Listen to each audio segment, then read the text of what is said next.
Bienvenidos al podcast 62, los saluda su amigo Sixto Mejía Cruz y estamos hoy en el episodio 2 con Gama Arche. Gama, pues bienvenido, ya tenía rato queriendo platicar contigo, yo creo que desde hace un año también más o menos del tema de I Am Human y pues qué perrón que hoy tenemos la oportunidad, güey.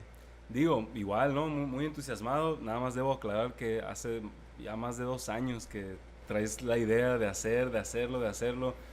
Pero pues también la pandemia ha sido un vórtice, ¿no? De tiempo, ha sido como un hoyo negro para muchos cuando decimos, no, hace poquito, antes de la pandemia, no, ya hace 2 años y cacho, o sea, de verdad fue muy difícil medir el tiempo como lo estuvimos acostumbrados, ¿no?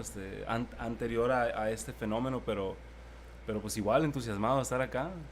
Hemos sobrevivido y ha sido un privilegio estar en esta situación, Está ¿no? bien padre, ha estado bien padre.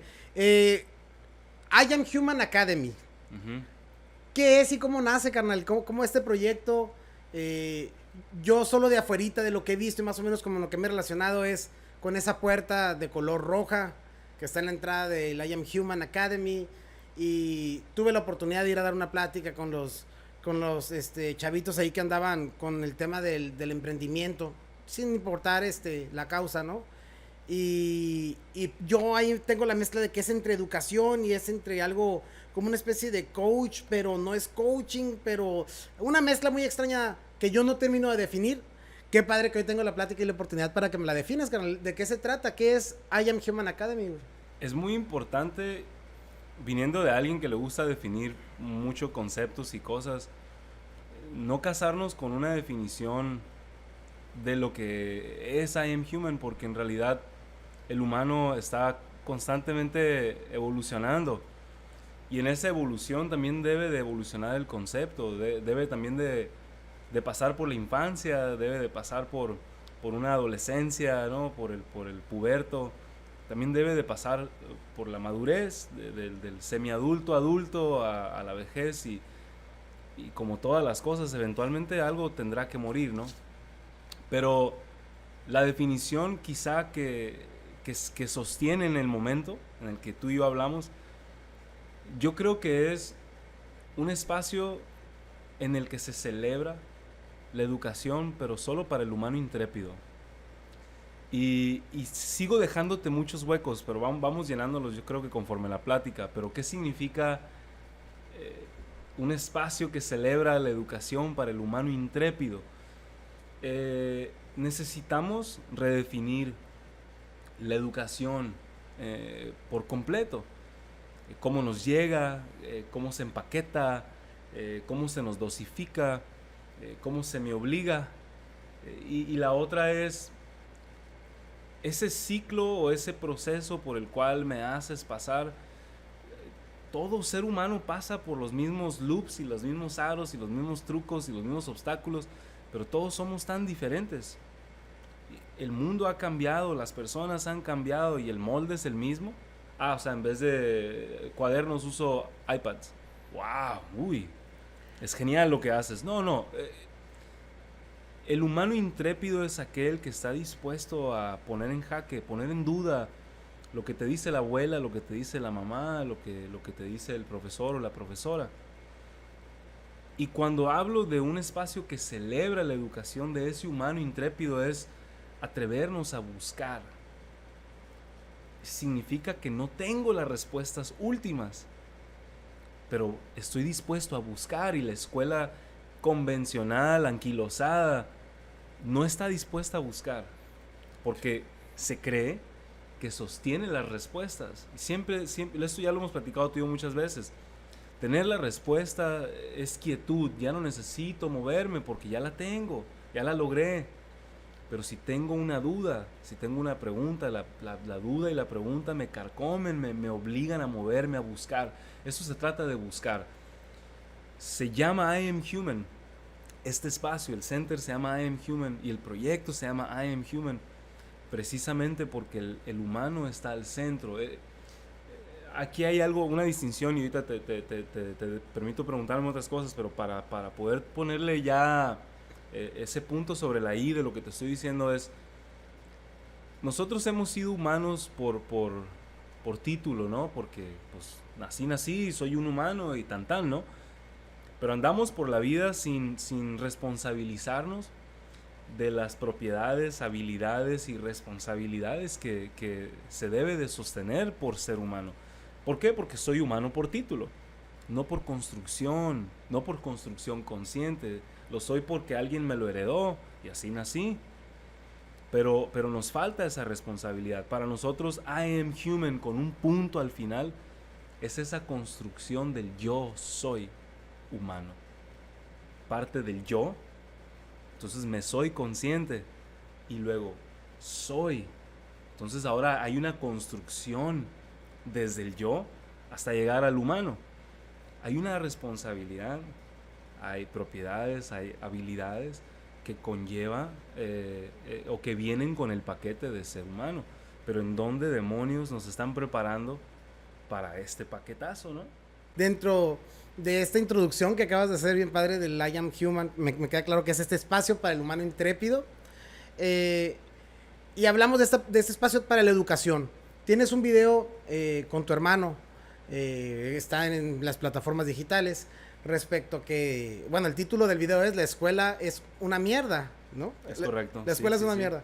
Y en ese video generan esta crítica respecto, no recuerdo el video, no lo tengo tan fresco, pero yo recuerdo que estaba de acuerdo con la crítica que se estaba planteando en su momento, que es esta crítica respecto a que la escuela, pues precisamente era como un espacio para generar soldaditos para algunas compañías, y pues ya no estamos en esta época. ¿Me puedes retomar esta parte de esta crítica que hacen? Sí, mira, lo más importante, y por eso aclaraba que soy una persona a la que le gusta definir ideas, conceptos, desmenuzarlas, pero también era importante aclarar que como nos llamamos I Am Human y tiene que ver con el humano y el humano está cambiando, hay que cambiar junto con este proceso, no porque yo dije algo a los 6 años, es que tú lo dijiste, no, pues claro que lo dije, pero sería un pendejo si lo sigo diciendo con la misma volición del niño de 6, o sea, cambié. Entonces tengo derecho también a mostrar lo que ahora soy. Y diciendo esto, la respuesta es la siguiente. La escuela es una mierda no por la connotación ofensiva que a todos se nos viene. Digo, es como clickbait, ¿no? Tú lo ves. De hecho, es uno de los videos que tiene más views. Precisamente porque la gente dice, claro, yo también pienso que es una mierda. Y escuchas la perspectiva. Y en realidad estamos haciendo como un paralelismo ahí, ¿no? A decir, mira, en la agricultura la mierda es algo muy importante. O sea, sí, ya son desechos a lo mejor de caballo, de vaca o de lo que tú quieras. Estamos hablando del estiércol, del abono. Pero utilizado en el ambiente adecuado no es desecho. O sea, y yo lo que hablaba es que toda esta estructura, todo este proceso, todo lo que la escuela representó y con la ideología con la que se institucionaliza, esa función ya no sirve para el mundo en el que vivimos, entonces pasa a ser el desecho, ¿no? Es una mierda, pero no es solo un desecho que ya no tiene una función, no, nos puede servir de abono para lo que viene. Y aquí el video era una invitación a hagamos de esta versión ya de la escuela que en realidad representa ese abono, esa mierda, pues hagamos con ella algo chingón. Entonces, estando en otras escuelas se vuelve más complicado, se vuelve muy complicado porque ya hay más manoteo. Hay otras ideologías, hay otras personas que ven la educación como un empleo. Ahora, no digo que no debe de haber una remuneración económica, pero nunca debe de ser un empleo para el educador. Para el educador debe de ser estar en la revolución, estar en el intento de cambiar el mundo, de salvar vidas, de catapultar la civilización hacia nuevos lugares. Pero cuando lo ves como una chamba, y entonces a mí nomás me importa ir de quincena en quincena, güey. Entonces no me interesa tu plan de rescatar el mundo, porque entonces me vas a hacer chambear más. Quédate quieto. Entonces es pelear con muchas cosas. Para nosotros la pandemia, justo la pandemia nos viene a poner en duda de si lanzábamos nuestro plan, que era pues abrirnos, o sea, crear nuestro espacio y estas ideas de hacer una escuela diferente o una nueva forma de hacer escuela, pues nos puso en duda de, ¿será el mejor tiempo? Viene en una crisis tremenda, yo no sé si incluso lo vaya a poder sostener monetariamente. Deja tú que la gente vaya a confiar en ti, ahorita están en pánico. Pero también ves la otra cara y dices, no, este es el momento en el que los paradigmas antiguos se van a romper, nos van a obligar a romper muchas cosas. Y afortunadamente la pandemia llevó la escuela a la casa. Y fue tremenda volcada que le da a la visión que teníamos generalmente de la escuela, porque nos dimos cuenta que era una basura. O sea, la mayoría, y digo, a lo mejor es un problema lo que estoy diciendo, a lo mejor es polémico, pero la mayoría de los docentes que por lo menos a mí me tocó estar del lado de las casas de los alumnos, o tener a estos niños nosotros y estar escuchando sus clases, pues sus clases de verdad no tenían ni una molécula de intención de enseñar, sino de yo cumplo con mi hora y tan. Esa es una. La otra es que no estaban preparados para hacer uso de la tecnología, para comunicar su enseñanza, ¿no? Recuerda. Y la otra, ya para amarrarte, es que tampoco podían imponer su miedo o su dominio como lo puedes hacer en físico. Ahora se quedaron con la idea de que pues solo porque soy el maestro y porque es tu obligación tienes que escucharme y tienes que aprender de mí. No es suficiente. La persuasión no es un elemento que está en el arsenal del maestro. Entonces hay mucha evidencia muy padre, que obviamente es aterradora también, porque dices, pues me dejan sin armas. No, nos dejan en un even ground. Estamos en un lugar donde a partir de aquí podemos crecer todos, o se va a la mierda esto, ¿no? ¿Recuerdas algún caso específico de qué fue lo que viste, que dijiste, hey, que se están pasando de lanza de... Hay varios ejemplos muy buenos. Uno de ellos, obviamente no voy a decir la escuela. Sí, no, sin quemar, pero sí, no se dice el pecador porque se diga el pecado, ¿no? Hay una anécdota muy buena, donde un maestro de educación física, preocupado obviamente por la condición física de sus alumnos, les deja un proyecto que era para evaluación final, en la que ellos tenían que mostrar un video, el video era de 1 minuto, donde podían sostener el tirar y cachar un calcetín enrollado. Quisiera darte más detalles, pero ese era el proyecto final. Pero a ver, digo, me lo dices y lo primero que me mente es, quiero justificarlo, ¿no? Quiero justificar la acción de, oye, pero tenía la intención de quizás resolver algún problema con la manipulación mano-ojo, una coordinación. ¿Había algo? Si yo te dijera que esto fue para preescolar, tiene mucho sentido. Un sentido, ¿no? Sí, claro. Hay que trabajar la motricidad gruesa, fina, etcétera. No. Esto es para alumnos de prepa. Entonces, y lo curioso es de que esa misma actividad se lo dejó a los de secundaria y se los dejó, o sea, a todos los grupos, le daba a todos los grupos. Eso es lo que yo realmente encontraría como grave, ¿no? Oye, ¿cómo le estás dejando lo mismo a primaria, secundaria y prepa de proyecto? No puedes justificarlo del mismo modo para todos. Eso es lo que yo encontraría grave, ¿no? Y hay muchos ejemplos así. También, obviamente, hay que ser claros. También había buenos ejemplos de maestros que maestros y maestras, ¿no? Que en realidad lo estaban intentando, que se estaban fajando por dar una gran clase a pesar de que los escuincles no los estaban pelando. Pero tú podías ver que su clase tenía estructura, que la persona tenía intención, solo que el hecho de estar frente a una cámara sin el yo poderte estar viendo porque te apagan la cámara, obviamente es un juego nuevo.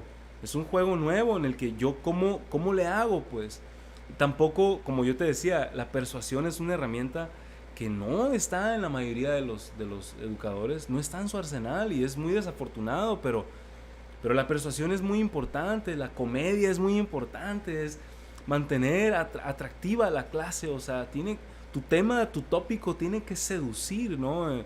Y no tiene que ver con el sexo, estamos hablando de atrapar, o sea, entonces muchos elementos alrededor de la pandemia o del semestre, ¿no? De estar teniendo clases solo por Zoom o por cualquier otra plataforma, puso en evidencia que muchos no les interesaba. Tú podías verlos, se tardaban un chorro tomando lista. ¿Por qué tengo que tomar lista? Haz un screenshot de todos los participantes que están en tu clase, o sea, ¿por qué tengo que perder tiempo en que me digas presente? ¿Por qué? Porque me consume mucho tiempo. Y entonces significa que ya no tengo que dar mi clase. O sea, ¿esto haces todos los días? ¿Sí me entiendes? Muchos papás empezaban a cuestionar o hasta interrumpían ciertas clases. Te digo porque yo estuve del lado donde alumnos iban con nosotros o papás mandaban a sus alumnos con nosotros porque decían, allá no están aprendiendo. Te pongo otro ejemplo, ¿no? Un maestro, todas las clases, era clase de informática, de computación y, o sea, apps y software y lo que sea. Todas las clases el señor platicaba cómo le había ido en el día y en su negocio personal y que tenía una tienda de no sé qué. Y los niños, o sea, nos volteaban a ver así de, neta, me tengo que quedar aquí. Pues obviamente que no. Nosotros nos poníamos a trabajar en otras cosas. O sabes qué, si ya terminaste todos tus trabajos, cuando llegues a clase jugamos Mario Kart. O sea, nadie se dio cuenta nunca. Te pongo otro ejemplo, con este te lo voy a terminar de rematar. Les mandaban unas hojas para llenar para examen. Y había un chavo con lo que estaba con nosotros, te digo, no digo su nombre, pero si lo escucha él va a saber quién es. Este chavo es súper como colmillo, pero con cara de inocente. Decía, voy a mandar esto y si me regañan, ya mando el otro. Y entonces siempre estaba calándole, no, maestra, es que como que no se me mandó solo y no lo mandé completo, pero sí lo tengo, aquí está. Y al principio hacía todo, pero mandaba la mitad. Entonces cuando le empiezan a mandar dieces, haciendo la mitad, dijo este morro, pues no la hago. Entonces, un examen de francés de 3 partes. El morro editó y le borró toda la parte B y el bloque B y el bloque C y mandó con la parte A sin contestar y le pusieron 10 en francés. Pero ¿qué pasa? Que a lo mejor era algo que les abrumaba también a los maestros. Te digo, no, tampoco los culpo, pero sí, claro, esto pasó. O sea, el tema ya no es, ahorita para mí no es un tema de quién tuvo la culpa, quién no tuvo la culpa, quién hizo y quién no hizo, esto pasó.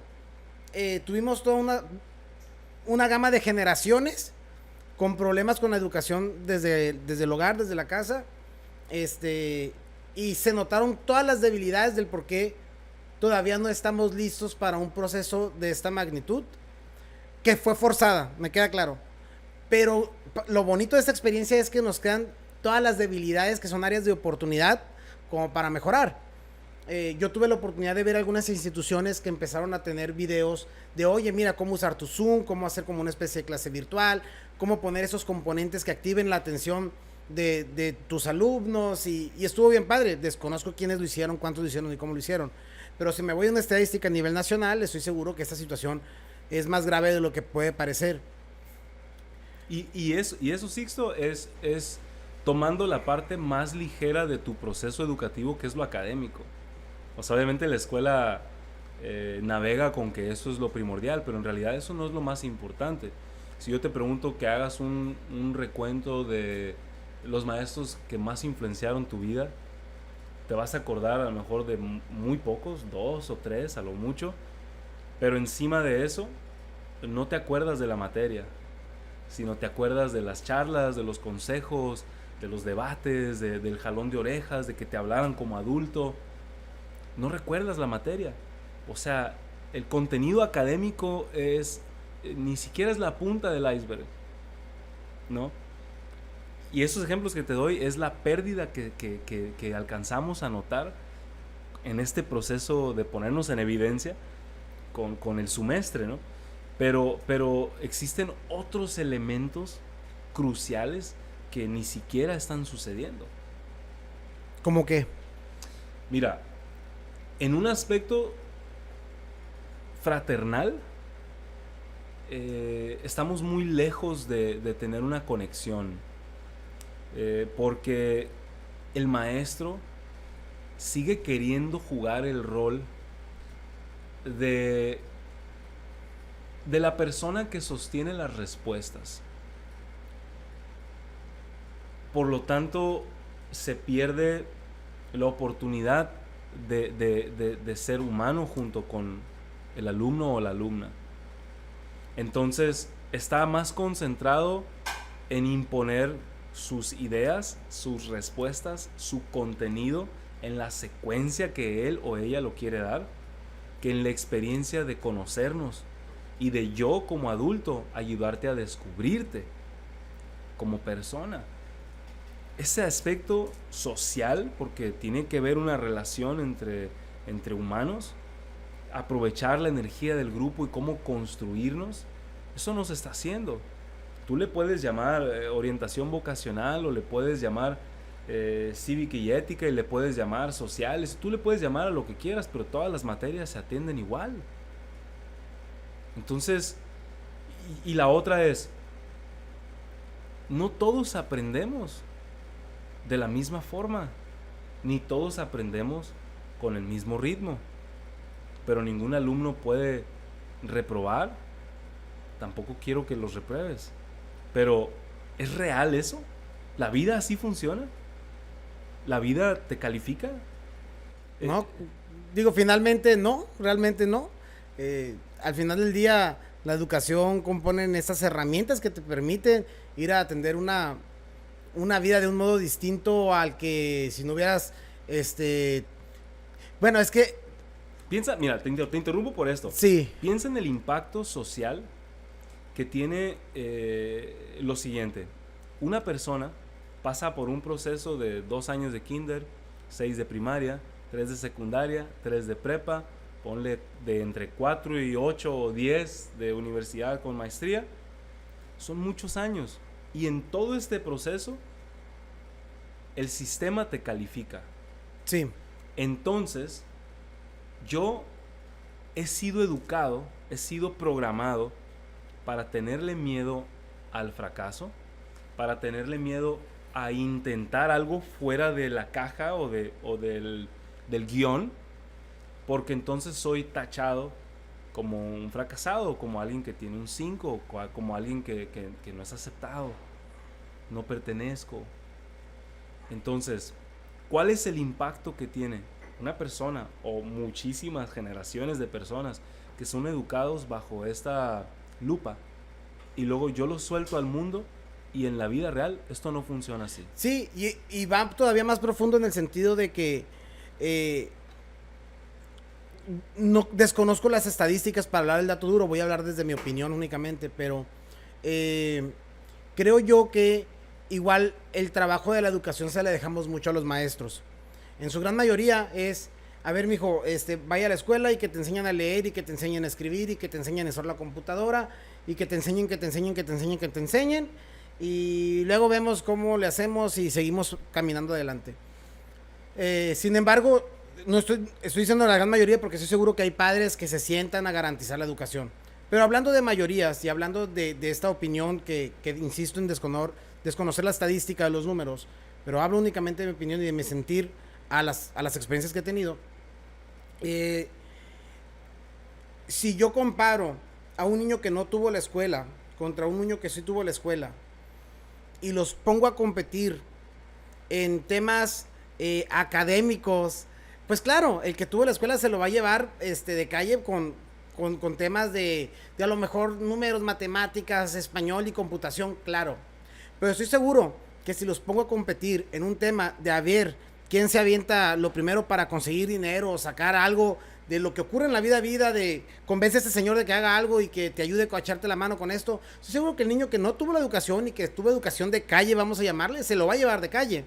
Y en la práctica tiene mucho más valor para mí este niño que tuvo esta escuela de calle que la académica de miles de años, estructuras, materias y lo que gustes. Qué padre poder tener lo mejor de los dos mundos. Pero no está ocurriendo. Yo no veo, creo yo que en esta parte es la parte que a mí me agrada de ver que exista algo como lo que tú tienes, de que se enfoca mucho en esta parte de, oye, serás estudiante, pero primero eres humano, ¿no? Y como humano, a ver, ¿dónde están estas habilidades? Cuéntame, ¿qué es lo que hacen ustedes distinto a las escuelas tradicionales? Yo puedo entender que ustedes no son una escuela como tal, pero se dedican a esta parte como de complementar, ¿no? Todo esto que no hacen algunas escuelas o muchas escuelas. Cuéntame qué es lo que hacen ahí. Te lo voy a marcar por ejemplos y vamos construyendo alrededor de eso. Te pongo el primer ejemplo. Hay un proyecto que se llama English for Life dentro de I Am Human, ¿no? Y English for Life tiene como dos connotaciones, ¿no? Es como inglés para la vida, English for Life, inglés para la vida y también como inglés de por vida, ¿no? Entonces tiene como un doble juego ahí. Barras. Sí, tiene un doble juego ahí. Pero el inglés es solo es una excusa. O sea, los niños que vienen a este proyecto, sus papás o sus mamás están muy interesados en que el idioma del inglés se convierta en algo natural en estos niños, porque saben el valor de esta herramienta en el mundo real, y nosotros también. Pero donde yo agarre al niño o a la niña y le empiece a hablar de verbos, se me fue, ¿no? Y aquí va el primer ejemplo. Los niños de este grupo su punto más débil era la lectura. Ya iban escalando, iban mejorando en muchas cosas, pero la lectura estaba un poco débil. Y un día les dije, mira, yo noto esto porque siempre hay mucho diálogo con los niños, tanto yo como Efro, que es mi hermano. Hay mucho diálogo siempre con ellos. Entonces, así como tal, mira, yo estoy notando esto, ocupamos mejorar la lectura. Todo así al unísono, todos de, no. Y me acuerdo muy bien esta niña. Me dice, no, ya se van a convertir como en una escuela normal. Mirió. No, sí. Y me acuerdo que le dije, no, vamos cambiando de tema. Y me metí con otra cosa, pero me dolió. Te lo juro que yo traía ya un plan. Dije, no, sí. No, pues con ese comentario eché a la basura mi idea y ajustamos, ¿no? Hicimos un trabajo diferente. Pero me quedé todo el día pensando, ¿qué puedo hacer? O sea, es que no puedo evadir la realidad de que necesitan mejorar su lectura, pero donde yo diga que esto es lectura es un problema. Para los alumnos que vienen de la escuela tradicional. Sí. Para ellos en particular.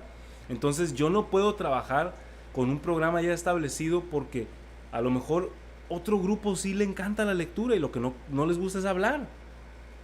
Y otros les encanta la gramática, pero tampoco hablan ni o sea, ¿sí me entiendes? Entonces para este grupo en particular, para estos humanitos en particular, la lectura era un caos. Entonces se me ocurrió hacer como un scavenger hunt, como un búsqueda del tesoro. Solve the mystery, ¿no? Así, vamos a resolver el misterio. Llegan al salón y no estoy. Pero así arriba de la mesa hay un sobre rojo. Entonces, pero todos así de, oye, ¿dónde está Mr. Gama? Ahí, quédate ahorita. Es como que después de un rato, pues no había nadie. Estamos aquí nosotros, hay un sobre. Y sobre rojo. Vamos a abrir el sobre, pues. Abren el sobre, está en inglés. Y entonces es como un acertijo. y tenían que encontrar una pista, pero está en inglés. Entonces entre todos armaron la lectura y entonces los llevó para un lugar equivocado porque leyeron una palabra mal. Ok. Entonces no hay nada, es que aquí ves. Y otra persona, de hecho la niña que me dijo, no, una escuela tradicional no, ella dijo, a ver, dámelo. Es que esto no es esto, es esto, dijo. Y entonces dan, y abajo de la banca había otro sobre, y ese sobre los lleva otro sobre. Toda la hora, sin intervención alguna del maestro, los niños estaban, pero así que reventaban de energía con la lectura. Y ellos estaban corrigiendo entre ellos mismos, y ellos mismos lograban resolver. Nadie tenía celular, nadie tenía iPads, o sea, entre ellos tenían que resolverlo. Hasta que dieron con el último sobre que les dejaba pendiente para mañana. Ya salía yo y les decía, es que hay un asesino suelto y ustedes lo van a capturar y están muy, muy cerca. No te hago el cuento largo. Al otro día me llegan con gabardinas y unas esposas esas de plástico, y uno trae una pistolita. Estoy hablando que son niños entre 8 y 11 años, ¿no? 10 años en ese entonces, 11 años. O sea, se metieron, se acaba la semana. Les dije, muy bien, ¿qué les pareció esta semana de lectura? Me dijo, no, si no fue de lectura, fue de misterio y atrapamos al asesino. Sí, ¿y qué hicieron todos esos días? No, pues resolver las pistas. ¿Y pero cómo sabías? No, pues es que las leí. Las leíamos. Y entonces dijeron, nunca pensé que fuera tan divertido, ¿no? Leer sí es divertido, ¿no? Entonces, la educación es incidental. Tiene que suceder como un fenómeno espontáneo, natural, orgánico, que me permita descubrir. Me la das toda. ¿Por qué crees que la mayoría de los jóvenes, o incluso del millennial, ¿no? Nos catalogan como el sabelotodo? Eso ya lo sabía, lo leí en un TikTok, o me apareció en Wikipedia, o el conocimiento te ha llegado muy, muy fácil. No lo valoras, no importa. Entonces, lo que hacemos en I Am Human es poner por encima del contenido el contexto, el entorno de este niño o de esta niña. Porque de verdad yo siempre hago esta como analogía de comparar el fenómeno de educación o de aprender como la agricultura, pues. O sea, por más chingón que yo me crea como educador, en realidad yo no puedo ni siquiera tocar o formar parte concreta de ese fenómeno de aprender, porque eso ya está en ti, ¿no? O a lo mejor ni en ti, no sé dónde está. Es algo como también la vida que florece de la semilla. Es bien complicado, o sea, que yo diga, es que yo soy chingón. No, tú le echaste agua, tú le echaste abono, tú cuidaste la tierra, el contexto.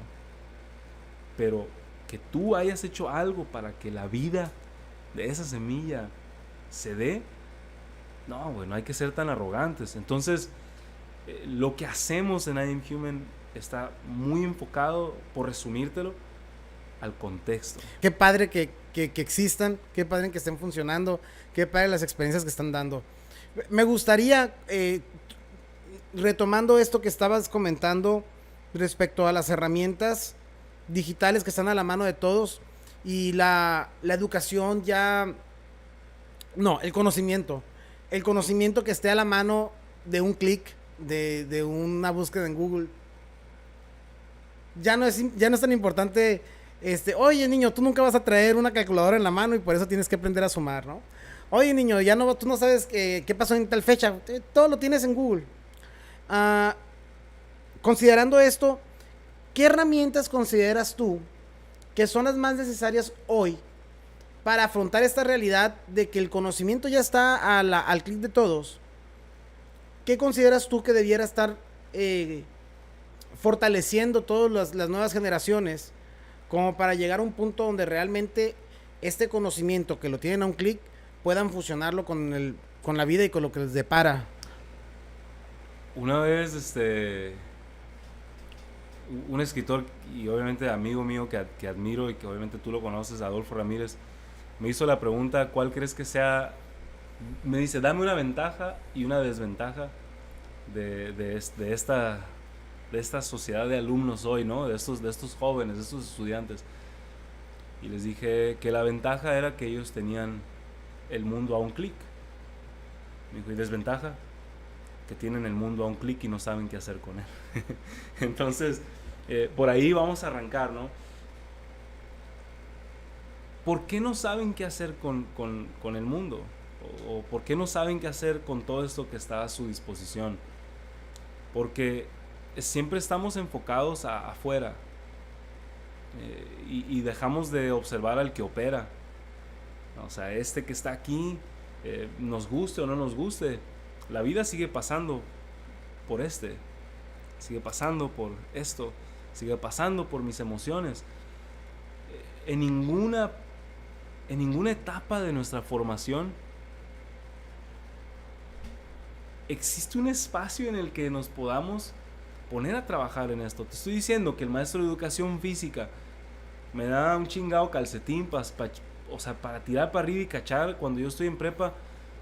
Es obvio que no estás preocupado por mi estado físico tampoco, y es obvio que tú tampoco sabes manejarlo.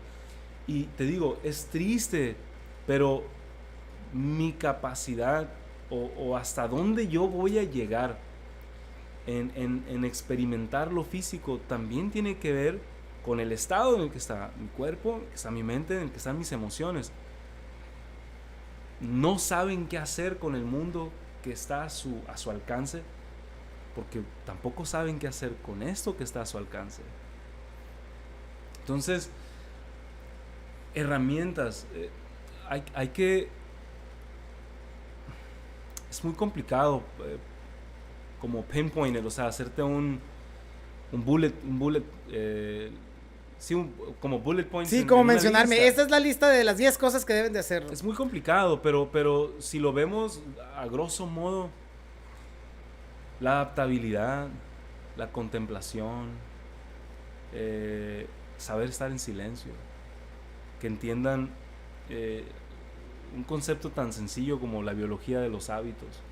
O sea, químicamente, qué sucede en tu construcción de hábitos y qué tanto impacto tienen esos hábitos en el que tú vas a estar formando, ¿no? O el que ya resultaste ser, pues. No sabemos manejar ni siquiera nuestras emociones. ¿Cómo crees que voy a saber operar o manejarme en este mundo cuando ni siquiera manejo sencillo que soy? Y complejo, pero me refiero, estoy tan a mi alcance como fuera de mi alcance. Es una locura, pero es una realidad también. Hoy podemos jactarnos de ser la generación quizá la más cómoda de todas, pero no podemos jactarnos de ser la más feliz. O sea, las estadísticas, por ejemplo, de mental health, de salud mental, o sea, las crisis que hay ahorita mundiales, están tremendas en todas las edades. O sea, ya hay niños de 5 o 6 años que están yendo ya no solo con psicólogos, sino con psiquiatras, que tienen depresión severa, a veces que vienen de hogares felices, o que por lo menos aparentemente dentro felices, del cuadro, ¿no? de felicidad, pero existen muchas cuestiones que se están dejando, se nos están pasando, y esta sobresaturación, sé que suena un poco redundante, ¿no? Hasta como pleonasmo, pero en realidad estamos sobresaturados, o sea, de información, de sucesos, de cosas que o te vuelves, ¿cómo te puedo decir? O te vuelves triste y depresivo con tanto que sucede, o te vuelves como inmune, y las dos están horribles.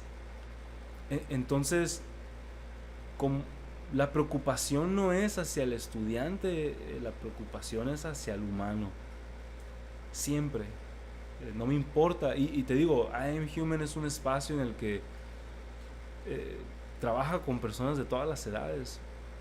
Y también es importante reiterar lo que ya dije.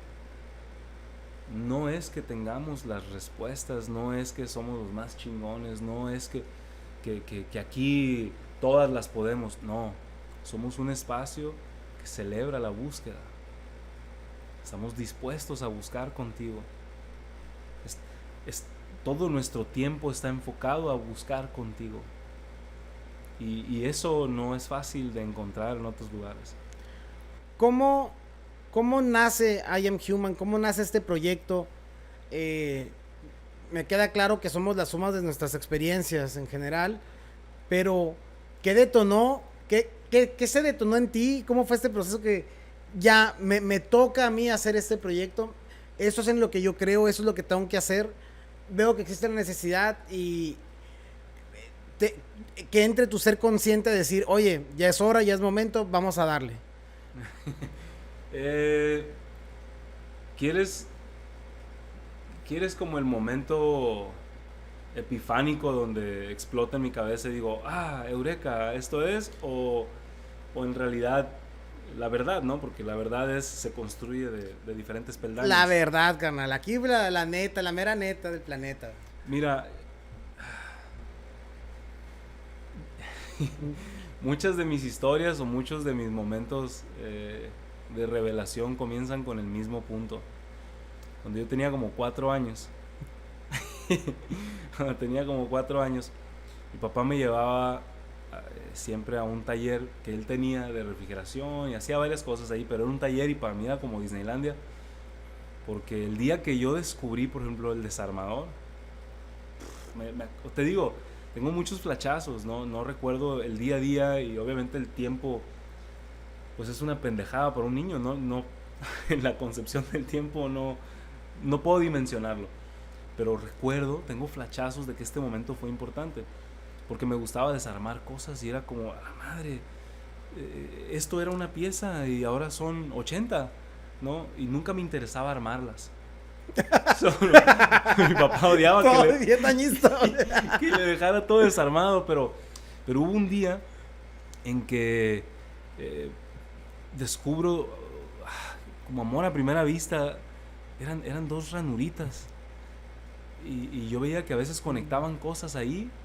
Y hoy sé que es un enchufe eléctrico. Bueno, pronto lo supe. Y entonces estoy yo, mi desarmador, y está el enchufe, y estamos de frente, y sentía una conexión, vaya. Y algo dentro de mí, le voy a llamar mi intuición, me decía, mételo. Y obviamente me grita mi papá, cabrón, no vayas a hacer eso. Y obviamente pues me reprende y me dice, pobre de ti, no lo vayas a hacer, te va a dar toques, te puedes morir. Sí, no entiendo el tiempo a los 4 años, no entiendo de muerte ni entiendo de consecuencias, pero en mi cabeza estaba, ¿qué pasa? ¿Sí será cierto? ¿Pasará esto? Y pues que un día, pues como en la vida de todo hombre de 4 años, llega ese momento en el que tienes que decidir y digo, pues chingue su madre, lo voy a hacer. Meto el desarmador, hijo de su madre, me da un santo toquezazo, salgo volando, lloro, yo de verdad sentí que me iba a morir, horrible, una sensación horrible. Pero esta historia es el inicio de muchas cosas. Hay una frase que eventualmente al paso de los años puedo como concluir de ese evento, que es la desobediencia es un acto de fe en ti mismo. Porque en ese entonces alguien me dijo, no lo hagas porque te va a ir muy mal. En mí estuvo desobedecer. Y cuando yo desobedecí fue porque antepuse su recomendación, o más bien su semi-obligación. Pero yo antepuse eso con mi intuición, como con mi... ¿Será? esa dudita. Y eso no es lo que yo obtuve de ese momento, sino el valor de seguirlo haciendo. Porque otros ahí mismo dicen, no, pues todo lo que venga de este señor que es mi padre es la mera neta. Y por más bueno que sea tu jefe, no todo lo que viene de tu jefe es la mera neta. Y no porque él te lo esté diciendo por joderte, sino porque no todo lo que ellos te dicen que les pasó a ellos te puede pasar a ti. Hoy entiendo que si yo bajo el switch, yo puedo meter 20 desarmadores y no pasa nada. Yo puedo entender que si desconecto uno de los cables no pasa nada. Hoy entiendo que se ocupa positivo y negativo y ese flujo de corriente ocupa estar sucediendo para que me dé el toque. O sea, no es en todas las condiciones. Una casa abandonada donde ya no tiene ni cables. Entonces, no es una ley en la que siempre que alguien, pero hoy lo entiendo.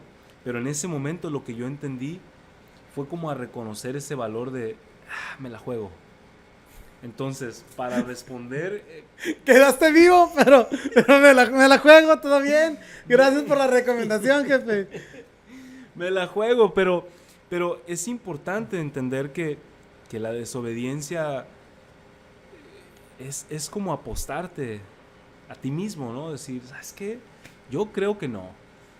Esa historia o ese momento creo que es el origen de muchas cosas, porque la desobediencia es algo que yo siempre llevo conmigo, porque obedecer es no poner en duda, no cuestionar, es solo seguir órdenes, y es dejar de ser humano, es dejar de lado el raciocinio y es el criterio que has construido, a lo mejor no es el mejor, ¿no? Y a lo mejor esa experiencia o ese error o ese fracaso que le tememos tanto es lo que mejora mi criterio, lo hace más amplio.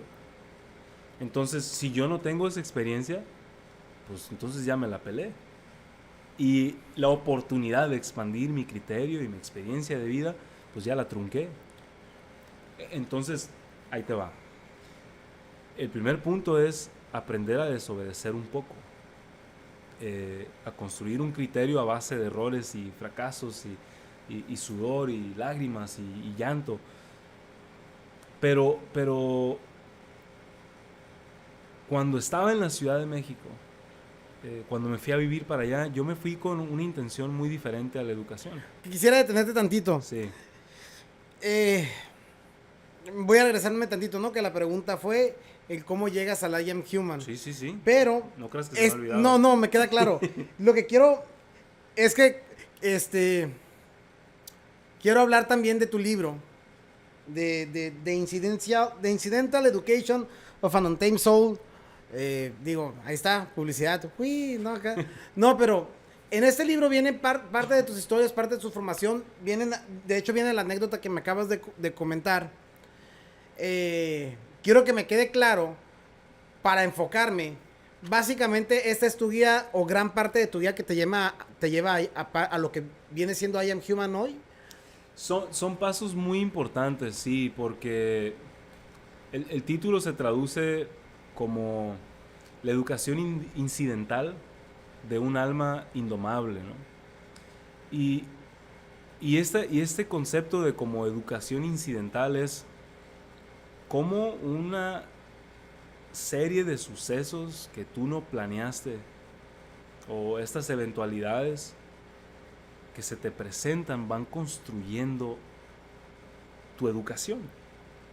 Entonces no me importa qué tan fregón creas que eres, ese tipo de currículum son los mejores que hay que vivir. Entonces todo el tema de la educación incidental parte de encontrar la narrativa, de ponerle de conectar los puntos, como decía Steve Jobs, ¿no? Cuando volteas en retrospectiva, tu historia la conectas de esa forma, ¿no? Y las cosas tienen sentido en retrospectiva. Pero I Am Human es como la forma que estamos encontrando para tratar de conectarlos hacia enfrente. Entonces es algo muy diferente. El libro es como una recopilación de ciertos sucesos que me llevan a entender estas dos partes, ¿no? Estos dos como el camino y el que lo camina, ¿no? El que anda, sí, el que anda sobre él, ¿no? El camino siendo la educación incidental, y el que camina sobre ese tipo de camino es el que se siente un alma indómita, que es donde se origina esta desobediencia un poco. Y no es una cuestión de andar de rebelde con una metralleta y vamos a... que digo, en algún punto de mi vida, estudiando la historia del Che Guevara y todo lo que sucedió, créeme que era algo que me prendía mucho, ¿no? Me fascinaba el valor de poner en jaque algo, ¿no? Solo que encontré un arma que creo que va más profunda, ¿no? Que es la idea. La idea es un arma muy profunda. Y lo que quiero hacer con lo que resta de mi vida es proponer ideas. Proponer ideas. Mira, hay una película, no sé si por aquí, bueno, acá arriba tengo el libro, que es de V for Vendetta. Y hay una, si no la han visto tienen que verla, pero hay una línea donde está un vato y le está dando balazos, y lo arrincona, y el vato sigue caminando, se le acaban las balas y lo agarra del cuello y lo levanta. Y le dice, ¿por qué no te mueres? El vato que se vació los cartuchos le dice, ¿por qué no te mueres? Y el otro güey agarrándolo del cuello le dice, te digo, nunca se me va a olvidar, dice, es que debajo de esta máscara hay más que carne. Detrás de esta carne, dice, hay una idea, y las ideas son a prueba de balas. Y te digo, son cosas que te van quedando grabadas, y a fin de cuentas somos una miniatura de manifestación de vida. El humano es una cosa minúscula. Entonces, con lo que sabemos del universo, llegamos a la conclusión que no sabemos nada concreto. O sea, es más lo que desconocemos que lo que conocemos. Entonces, eso me lleva a la conclusión de que nunca voy a poder entender la vida. Entonces, lo único que me queda es el entendimiento de mi experiencia de vida. Yo soy el narrador de mi vida, no tú. Entonces, me voy a narrar una vida chingona. Y en ese como entendimiento es que te digo esto, el arma que uso hoy es la idea, porque estoy convencido que es a prueba de balas. Y I Am Human es una forma de tratar de conectar los puntos hacia enfrente, pero no para mí, ¿sabes? Es para otros, y eso lo hace como una forma de vivir muy, muy llenadora para mí. Cuando yo te conocí, que no sé si tú recuerdas la primera vez que oficialmente, a lo mejor tú me conociste a mí, pero cuando yo te conocí, que en esa ocasión tú no me conocías, curiosamente estábamos en una fiesta donde te podría decir que había pura personalidad, ¿no? En el sentido de que nos conocemos todos actualmente. Ahí andaban, no importa, ahí estaban diferentes personas. Y en esa ocasión tú andabas con la guitarra, andabas de bohemio, andabas con toda la onda, pegándole duro a la guitarra. Yo hubiera creído que te ibas a dedicar a la guitarra. ¿En qué momento te diste cuenta tú que en la educación encontraste algo que te jalaba a seguir o continuar? ¿Cómo supiste que... No cómo supiste, pero ¿qué pasó? ¿En qué momento? ¿Cómo ocurrió? Que dices, oye, el tema de esto de la educación, no nada más enseñar, sino encontrar formas. ¿Cómo se llevó este proceso contigo? En retrospectiva, todo lo que yo había hecho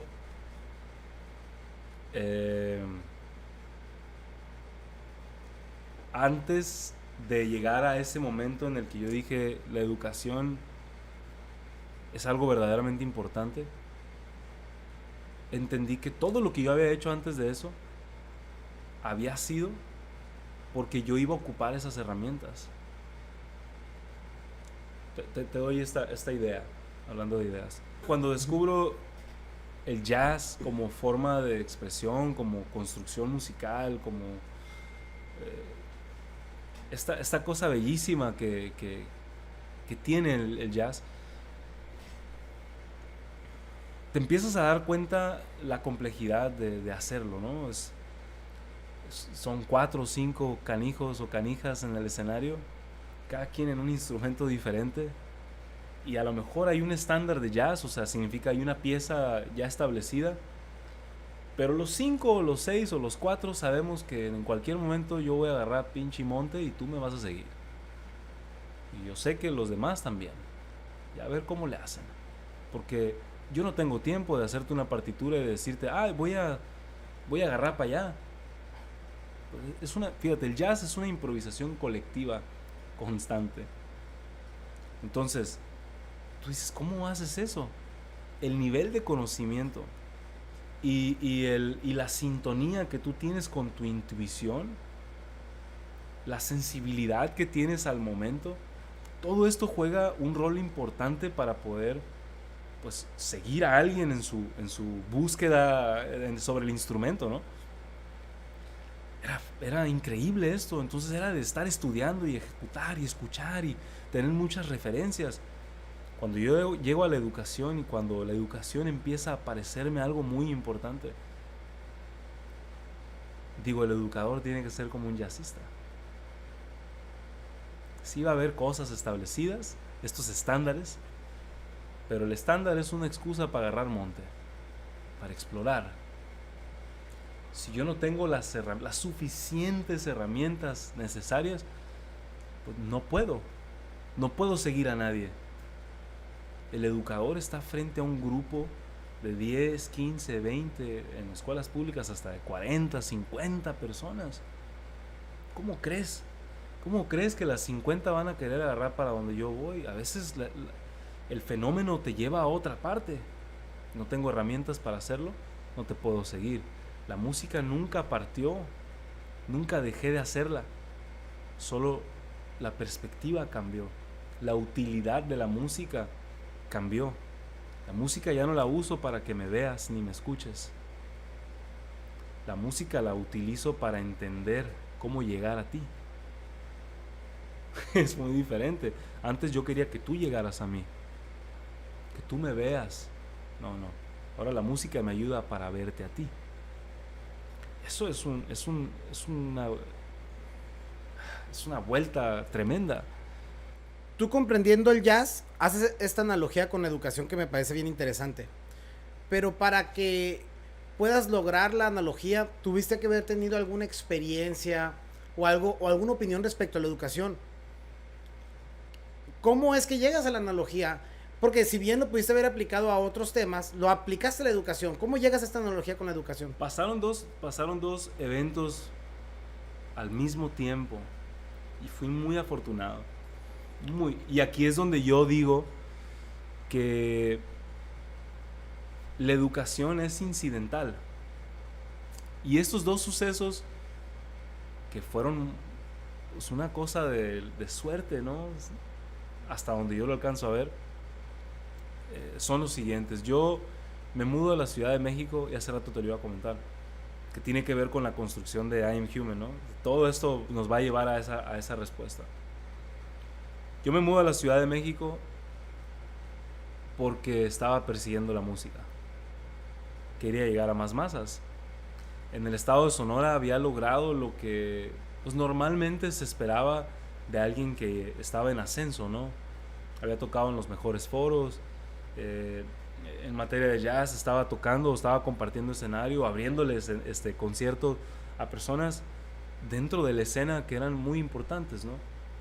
Entonces dije, ocupo seguir creciendo, pues no hay espacio más importante para hacer esto que la Ciudad de México. Cuando yo me iba a ir, el papá de Adolfo Ramírez, el señor Juan Ramírez Carvajal, me habla muy molesto, me dice, oye, que te vas a venir para acá a vivir. No, sí. ¿Y cuándo me ibas a avisar? No, jefe, o sea sí, les iba a decir cuando ya llegara, ¿no? No, o sea, ¿y dónde vas a llegar? No, pues que tengo unos ahorros y voy a rentar. No, qué ahorros, ni qué rentar, ni qué chingada. vas a llegar aquí a la casa. Eres igual que mi hijo, o sea, ¿cómo crees que te voy a dejar que vengas a domar el pinche gigante que es la gran Tenochtitlán y me sales con que te me vas a ir a rentar? No, te vienes para acá, ya que te acomodes, te mueves. Muchas gracias, jefe, pero me voy a ofender si no lo haces. Entonces ya desde aquí hay mucha suerte, ¿no? Hay mucha suerte dentro de esto que es, pues voy a tener un lugar donde llegar, ¿no? Pero empieza la primera pieza de dominó que se cae, ¿no? Para que otras caigan. Llego a la Ciudad de México y obviamente en mancuerna con Adolfo empezamos a construir un disco, al mismo tiempo a construir una gira. Ahí es cuando sale La Sombra de los Perros. Ese es el disco. Hay un disco que se llama Esto tendrá sentido algún día. Esto tendrá sentido algún día. Okay. Y que es Adolfo Ramírez y la sombra, Gama Arche y La Sombra de los Perros, ¿no? Entonces armamos una gira, empezamos a viajar, empieza a ir todo bien, pero obviamente como todo artista independiente dentro de este país, tiendes a morirte de hambre, ¿no? Entonces tienes para vivir, pero no para comer. Y entonces dije, bueno, se me están acabando mis ahorros, sí me está conociendo la gente, pero voy a ocupar trabajar. Entonces encuentro trabajo en un par de escuelas y en lo que encontraba otra mejor escuela. Y por fin me habla la escuela que yo quería y me dan una oportunidad de trabajar con ellos. Aquí viene la otra pieza, ¿no? Te digo, una es llegar a la casa con Adolfo y su papá. Obviamente hablando de su familia, ¿no? Porque su familia me acogió, pero hablando de estos dos personajes, ¿no? Que son importantes dentro de mi historia. Se da la otra pieza de dominó que pues me empiezo a acabar el dinero, pues tengo que trabajar. Y la tercera pieza que cae es, tengo trabajo donde yo quería, que es algo que siempre me ha pasado, afortunadamente. Y entonces, ¡pum!, entro a donde yo quiero. Pero esto es importante porque mi ego, pues, es grande, ¿no? Y digo, pues, güey, a huevo, que yo quedé donde yo quería. Entonces entro confiado que yo voy a hacer mi trabajo como siempre lo he hecho. Pero los grupos aquí eran un poco diferentes. La clase sencilla y a lo mejor mi carisma no era suficiente. Muchos y muchas tenían problemas muy serios. Tenían mucha plata o mucho dinero, pues, pero en estado de abandono por sus padres o en un descuido total o muchas cosas muy, muy, muy fuertes, muy fuertes. Entonces mi ego tuvo que hacerse un lado porque había un problema serio. Entonces un día no podía dormir y me dice, resulta que Juan, o sea, el papá de Adolfo, estaba sentado en la cocina a oscuras, quién sabe qué estaba haciendo, a oscuras. Me dice, ¿qué, no puedes dormir? Y yo estaba viendo el refrigerador y estaba a punto de desempaquetarme un panecito. Había unos panecitos integrales que compraban ellos siempre, buenísimos. Entonces estaba así como a la sorda, ¿no? Haciéndolo. Y le digo, no puedo, jefe. No, yo tampoco. Me dice, ¿qué onda? Me dice, ¿qué te perturba? Es que le digo, tengo un grupo de chavos, le digo, así. Y pues, o sea, sí me entienden la clase, le digo, pero hasta yo siento que la información que yo les estoy dando es irrelevante para la situación en la que ellos están ahorita. Me dice, chécate este autor, ¿no? Me tira un libro, chécate este. Se paró, prendió. Siempre ha sido un tipo súper comedor de libros, ¿no? Ya te leíste a este. Pues nunca había leído nada sobre educación. Yo daba clases de inglés porque era una chamba que para mí me resultaba muy fácil. El inglés siempre fue pues, como mi primer idioma. Y siempre he sido medio nerdito con las estructuras. Entonces me era muy fácil. Era una chamba que pagaba mis cuentas. Pero aquí comenzaba a convertirse en algo más importante. Y me da libros desde sociología hasta pedagogía, psicología, filosofía. O sea, me da libros desde Borges, me da Gilles Lipovetsky, me da Ken Robinson, Iván Illich, o sea, Galeano, desde poetas, digo, me da un puño de libros y me dice, dale. Oye, un pequeño paréntesis, perdón, la historia está en chida, güey. En Hermosillo existe una estación de radio que se llama Política y Rock and Roll Radio. Y a veces ponen poemas de Galeano. Cada vez que lo escucho, carnal. Yo no lo conocía, pero cada vez que lo escucho en su manera de decir las cosas y cómo tienen su grabación y todo. Ay, qué duro pega. Me encanta. A mí ahorita uno que recuerdo es uno de La Araña. El araño, más bien, creo que se llama. Y hacen esta descripción de... Bueno, no importa, pero quería mencionarlo que qué padre que existe una estación de radio en Sonora que mínimo te da un poquito ahí entre tanto, ¿no? No, Galeano es un gigante, es un gigante. Siempre, y regreso a esto, ¿no? Siempre que alguien te propone una idea, te llene o no te llene, estés de acuerdo o no estés de acuerdo, si te mueve, ya ganó. Sí. O sea, ya cumplió su objetivo y tú también ya obtuviste algo de valor.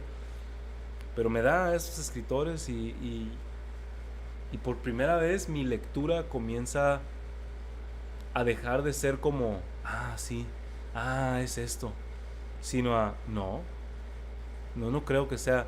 Y era como tener una conversación. O sea, por primera vez empiezo a como a poner en duda incluso al que está, o sea, mientras lo estoy leyendo es como de, no, güey, no es cierto, esto no es cierto, porque yo creo, y empiezo a construir mis ideas. Obviamente al otro día me dice, ¿qué? ¿Leíste algo? No he dormido. O sea, ya vine a la chamba, leí esta parte, apliqué esto y se sintió diferente. Sí, me dice, es que lo que pasa es de que... Y me empieza a desmenuzar la idea. Y me empieza a contar su experiencia. Y nos empiezan a dar las horas. Y, o sea, hay que agregar esta información que creo que este detalle es importante. En la Ciudad de México llueve muy seguido. Entonces ellos tenían como una terracita donde nos subíamos, nos sentábamos con cafecito, té o chocolate caliente, panecitos estos que te digo, y era hablar por horas, todos los días, por semanas, por meses. O sea, fue una cosa increíble. Este momento es uno de los más importantes de mi vida. Ahora, tuviste este sensei, a Juan Ramírez. ¿Cuál es el Carvajal? ¿Me puedes hablar un poquito de su contexto profesional, del por qué él fue, para que él haya tenido este conocimiento, a algo se tiene que dedicar relacionado con el tema, que tiene esta facilidad de poderte ayudar con esos procesos? Nada más, es un pedagogo prominente que no sé si tenga doctorado o postdoctorado, pero está, ya ves que, por ejemplo, es maestro de la Universidad Pedagógica Nacional, la UPN.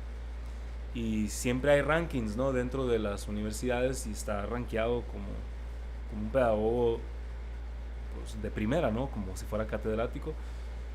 Ha viajado por toda Latinoamérica, ha escrito varios libros sobre educación. O sea, es un tipo que tiene toda la vida militando y siendo un disidente, ¿no?, del molde educativo prehistórico. Él tiene un documental que se llama La escuela se fue de la escuela, y me parece que la idea está buenísima, ¿no? Entonces este tipo, te digo, tenía un abanico de recursos a su alcance tremendo, que nunca resolvió nada para mí, que esa fue, yo creo que su parte más sabia fue que nunca resolvió. Me cuestionaba. Era como si practicara el psicoanálisis, pero desde un punto de vista educativo conmigo, ¿no? Porque era, ¿por qué piensas que es eso? y una pregunta sobre otra, y luego me presentaba a alguien nuevo con una idea nueva, y entonces ya me agarraba en curva. Entonces yo no podía construir nada sobre eso porque yo no sabía. Entonces hasta ahí llegábamos, topaba la clase, topaba la sesión, pues me tengo que ir a estudiar. Ponte a leer, sí. Entonces me obligaba a seguir estudiando, a seguirme preparando, pero era estudio, análisis, debate, aplicación, y todo sucedía en el mismo día. Entonces el periodo pasó algo mágico, pues, ¿no? Era como estar como kinder, primaria, secundaria, preparatoria, maestría, todo sucedió en un espacio muy corto, que también es importante, ¿no?, añadir. Te lo voy a decir como me lo dijo él. Empecé a ver resultados muy cabrones, ¿no?, dentro del aula, en la actitud de los chavos y de las chavas, de su energía. Empezaron ellos a ver las cosas diferente, les entusiasmaba aprender, me buscaban con otras situaciones. Empecé a convertirme en alguien importante en sus vidas, pero porque ellos fueron alguien importante en mi vida antes de que ellos me aceptaran, ¿no? Pero empieza a suceder todo esto, y yo me acuerdo una noche llorando, le dije a Juan, le digo, pero ¿por qué? ¿Por qué me está pasando esto a mí? Pues, ¿por qué yo estoy teniendo esta capacidad de conectar con ellos, de que suceda la educación o el fenómeno educativo entre nosotros, ¿no? Si yo no estudié esta carrera, yo no soy normalista, yo no estudié educación, yo no fui a la escuela. ¿Sabes cuál fue su respuesta? Por eso. Por eso. Eso te da la perspectiva, o te da un vistazo a su perspectiva. A esta disidencia de la que mencionas. Era un disidente absoluto, pero un disidente preparado, un disidente activo, un disidente que propone. Es muy diferente a alguien que nomás se queja. O sea, estás todavía en la lucha, estás todavía en la batalla. Él me dijo, el problema, me dice, con los que van a la escuela y pasan por esta formación que tú no tuviste, es que ellos salen creyendo que tienen las respuestas. Y tú y yo sabemos que no todas las respuestas funcionan en todos los contextos. Entonces el que cree que tiene la respuesta, pues planta la respuesta en todos los contextos, y a huevo quiere que todos nos ajustemos a él. Es un pinche dictador. Tengo un martillo y lo voy a usar para clavar, para todo, ¿no? Desarmar, para destapar el baño, para... O sea, cabrón, no funciona así la vida. Y me dice, lo que tú tienes me dice que has hecho tantas cosas que en tu cabeza solo está resolver. Entonces vas a usar cuán recurso esté a tu alcance para resolver. Eso es lo que ocupamos. Eso tiene que ser un educador.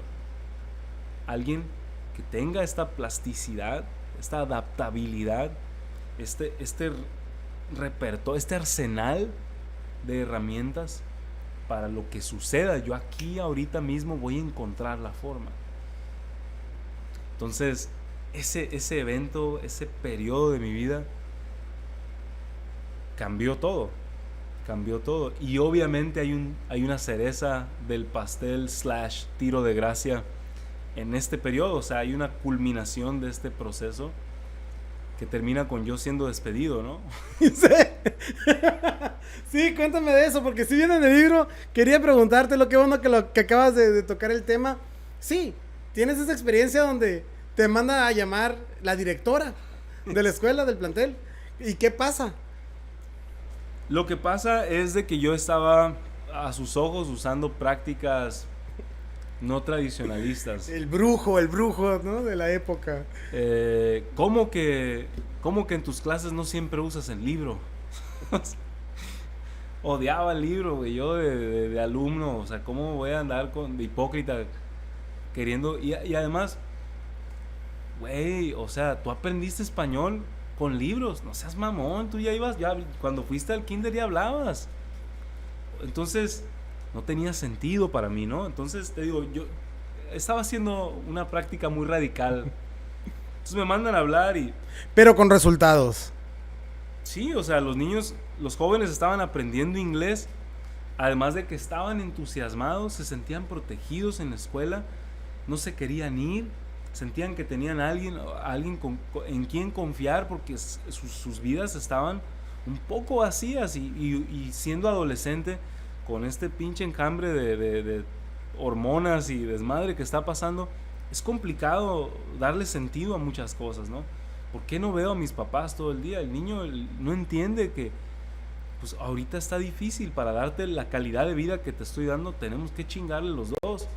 El joven no lo entiende, pero si ahora tiene un espacio en el que se siente como si fuera su hogar y en el que puede resolver dudas y alguien en quien confiar, le puede decir, no, mijo, es que no es que sean malos, es que está cabrón, también tú entiendes, pero te están pagando esta escuela donde tienes alberca, tienes esto, tienes lo otro, güey, te están tratando de cuidar.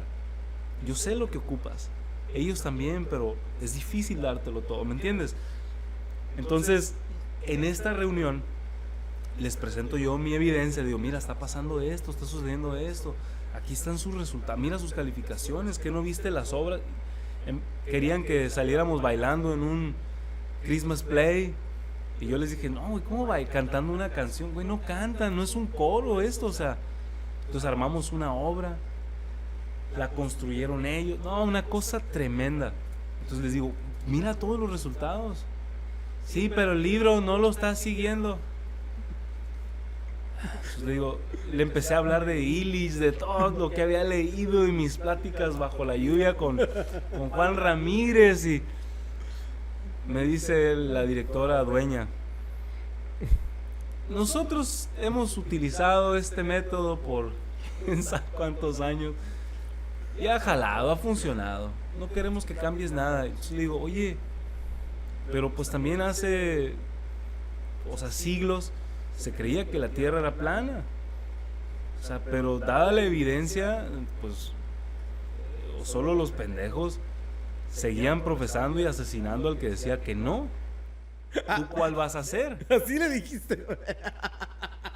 Entonces en mi cabeza, pero es que debes entender que yo estaba más morro, güey. O sea, esto fue hace muchos años. No, pero está épica, güey, está bien chido. Entonces debes entender que yo en este momento, de verdad, güey, de verdad, yo di un speech apasionado, güey. En mi cabeza yo pensé que te iban a aplaudir al final. Lento y se iban a soltar, me iban a cargar en hombros, güey. Me corrieron, güey. O sea, hasta ahí llegó. Me trataron como si fuera un rufián. Ni siquiera me dieron, o sea, en la cara la respuesta de que me habían corrido. Lo vamos a pensar. Al otro día que llego al trabajo ya no me dejaron entrar, güey. Horrible, o sea, una cosa horrible. Pero este tiro de gracia fue crucial, porque entendí el juego en el que yo estaba participando, en que el director de la escuela representa los ojos, ¿no? Y él o ella dice para dónde va, todo el cuerpo docente. Yo no quería estar bajo el control de alguien más si yo sentía que ese alguien más no tenía una mejor visión que yo. Y yo me hice una promesa ese día, que yo jamás trabajaría con ni para alguien que tuviera una visión menos clara que lo que tenía yo.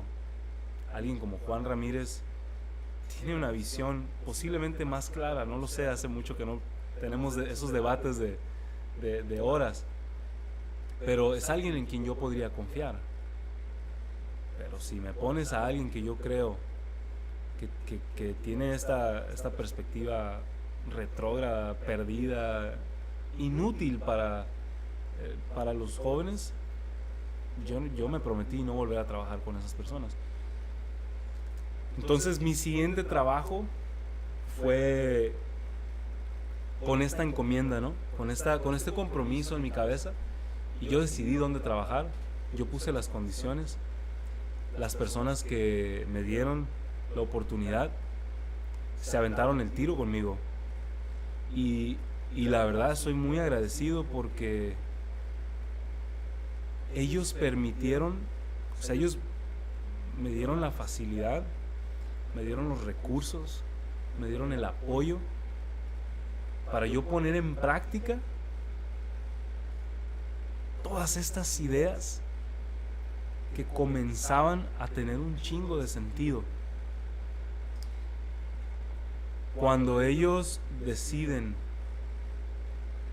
y aquí viene otro efecto dominó, otra pieza que cae, ellos deciden abrir otra escuela en otra parte y se mudan y obviamente dejan a directivos y todo, pero una vez que se quitaron ellos,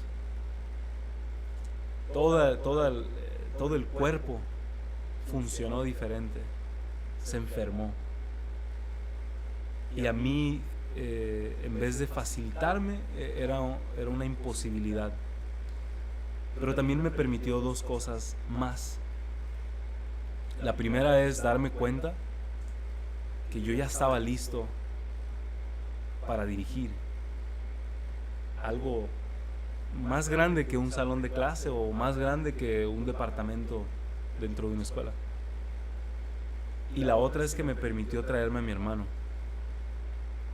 que este cabrón es una pieza clave en todo lo que yo sueño en materia de educación, por lo que te dije al principio.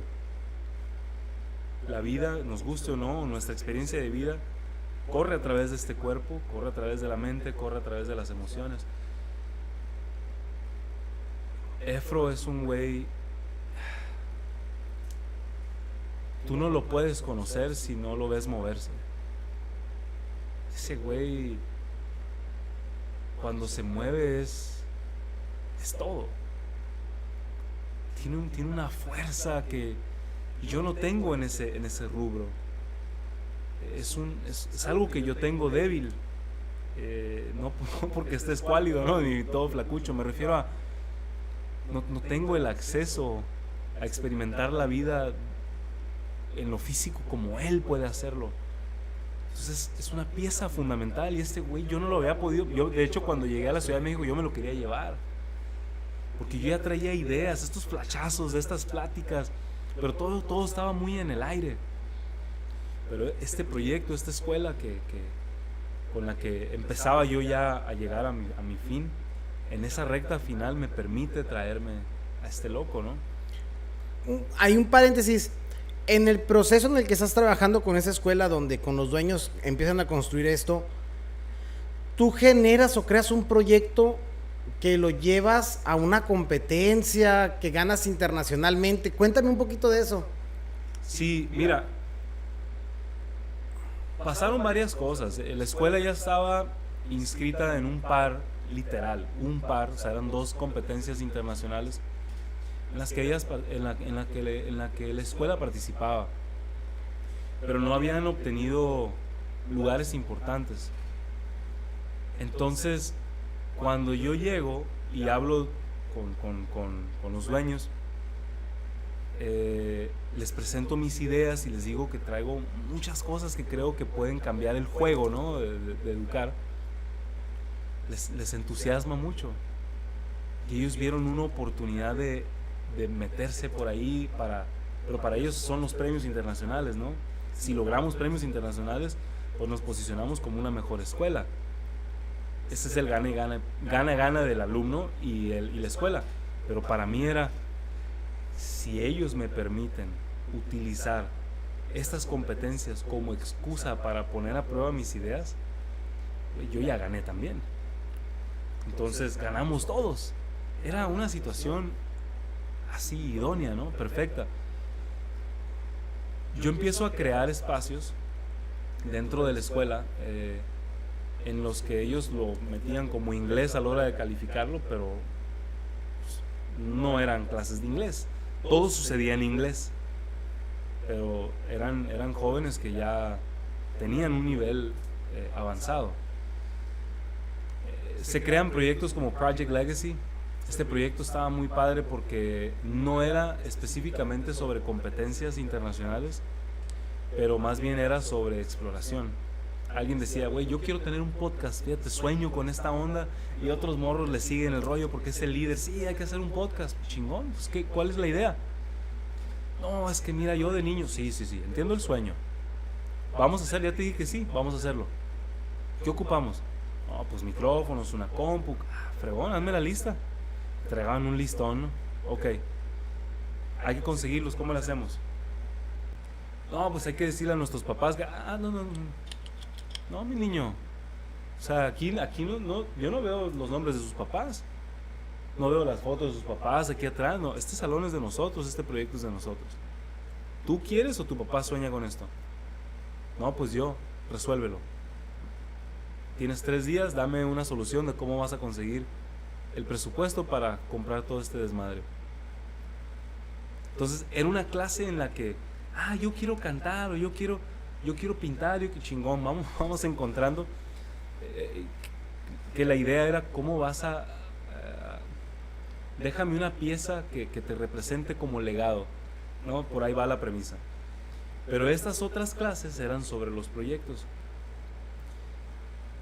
pero eran solo una excusa para poner en práctica todas estas ideas, de conectar con ellos, de ayudarlos a crecer, de que aprendieran, de que ellos quisieran aprender, que sino que no se lo tuvieras que imponer, que exploraran también el mundo.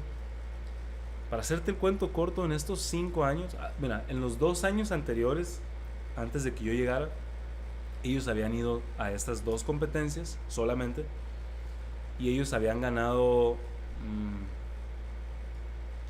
creo que eran 4 preseas o menciones honoríficas, cualquier premio de cualquier tipo. Habían obtenido 4 en 2 años. En los 5 años que yo estuve ahí, obtuvimos 86 premios internacionales. Entonces el número está tremendo, o sea, es demasiado, y muchos de ellos eran los mismos jóvenes. O sea, algunos de los que ganaron esos primeros 2 años son de los mismos alumnos con los que yo trabajé después. Entonces había algo que estaba funcionando. Claro, oye, de 2 en 4 años a 86, pues claro que hasta llamas la atención. ¿Qué es lo que ocurre después? Porque tengo entendido que te toca ir a dar una conferencia respecto a esto. Sí, de hecho, tuve 2 invitaciones. Hicieron una cumbre de educadores.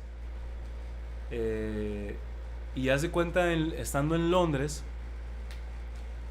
estaba reunido en unas mesas de trabajo con otros educadores de Rusia, de China, o sea, muchos países o sea, eran 22 países del mundo, pero incluso de México había maestros de muchas partes. Entonces eran mesas de trabajo muy ricas, y en estas mesas de trabajo alguien notó pues que mi forma de expresar las ideas no era muy normal, y me llegó una convocatoria para participar en una cumbre, ¿no? Entonces, la primera cumbre a la que fui fue en Toronto. Hasta eso que te digo, la escuela fue muy positiva, fue muy nutritiva para mi crecimiento, porque cuando me llega eso, la escuela lo primero que dice es, vas, güey. O sea, vas con todo pagado, tú vas y nos vas a representar. Entonces me pasó algo muy curioso, que en el round final, porque llegué al round final, porque era, bueno, te lo cuento, en esta cumbre tú tenías acceso a keynote speakers, ¿no?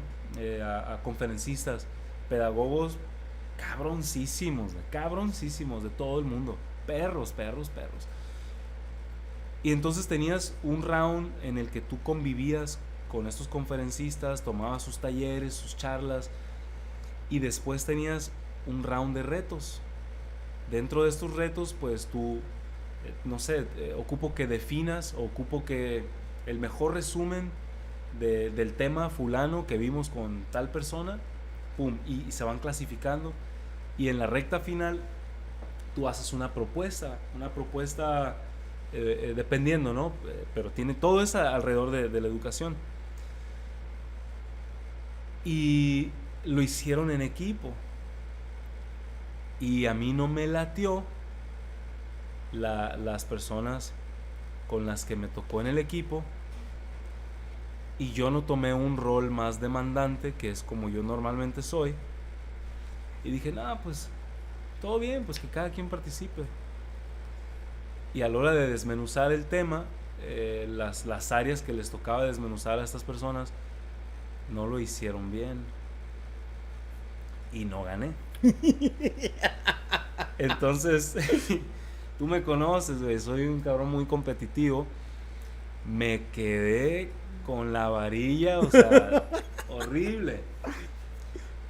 Afortunadamente el año entrante me volvieron a invitar. Ok.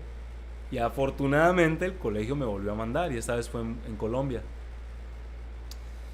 Pero esta vez yo iba con una mentalidad muy diferente.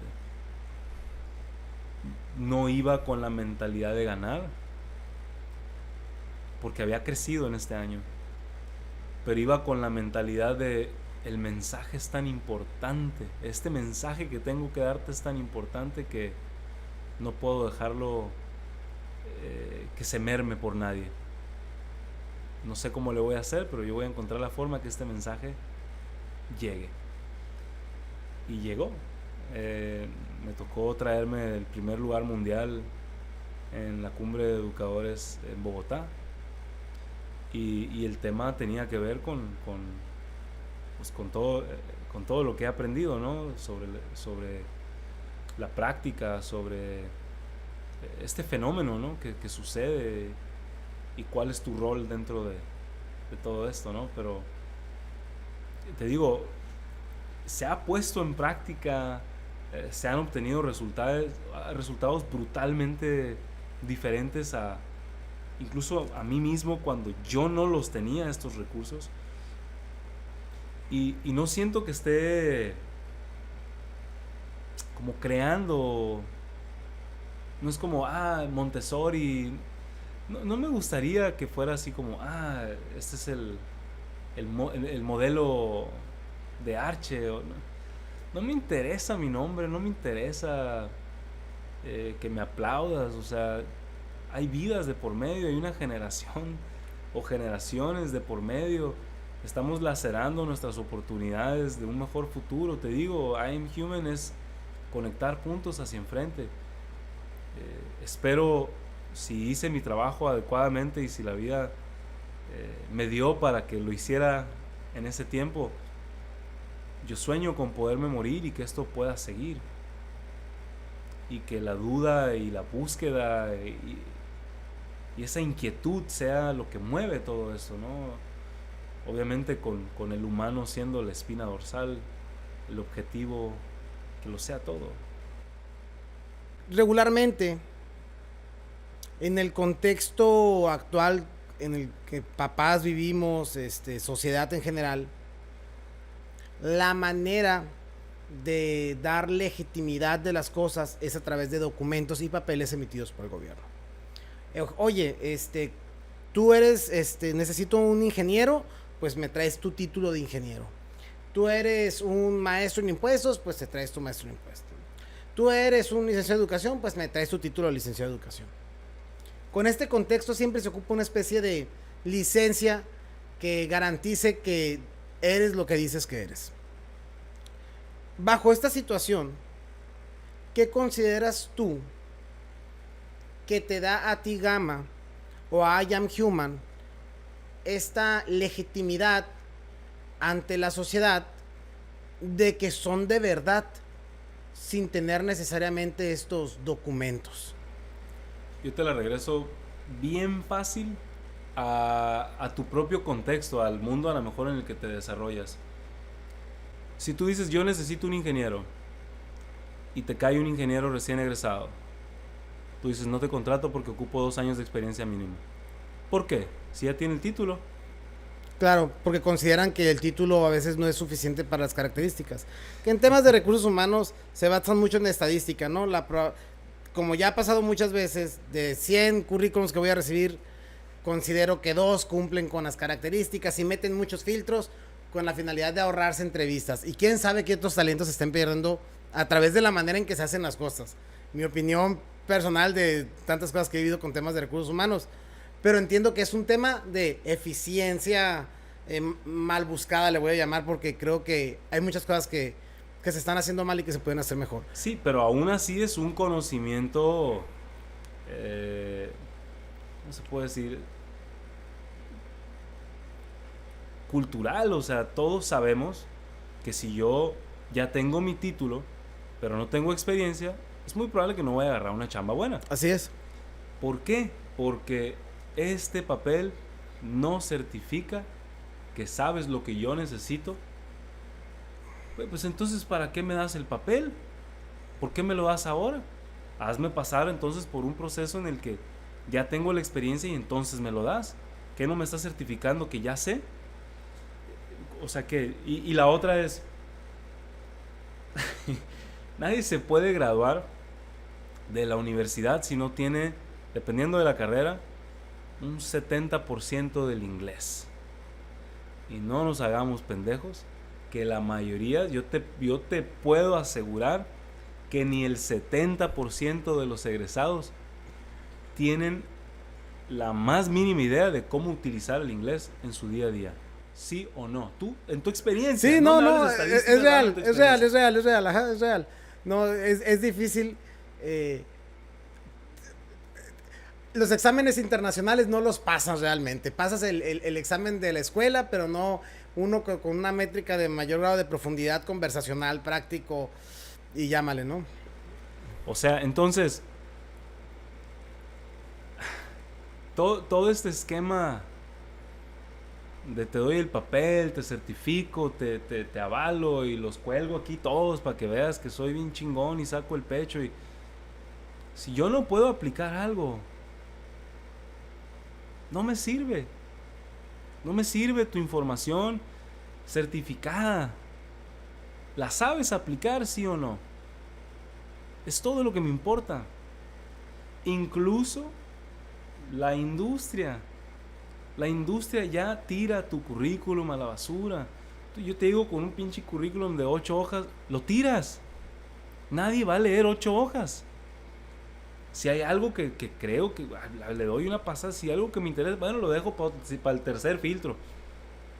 Pero el mundo real no funciona así. Entonces tú dices, oye, pero entonces, ¿qué te avala? Preguntas. Si tú estás en un contexto educativo, suficientes personas alrededor del mundo educativo me conocen. O sea, hay un camino ya recorrido.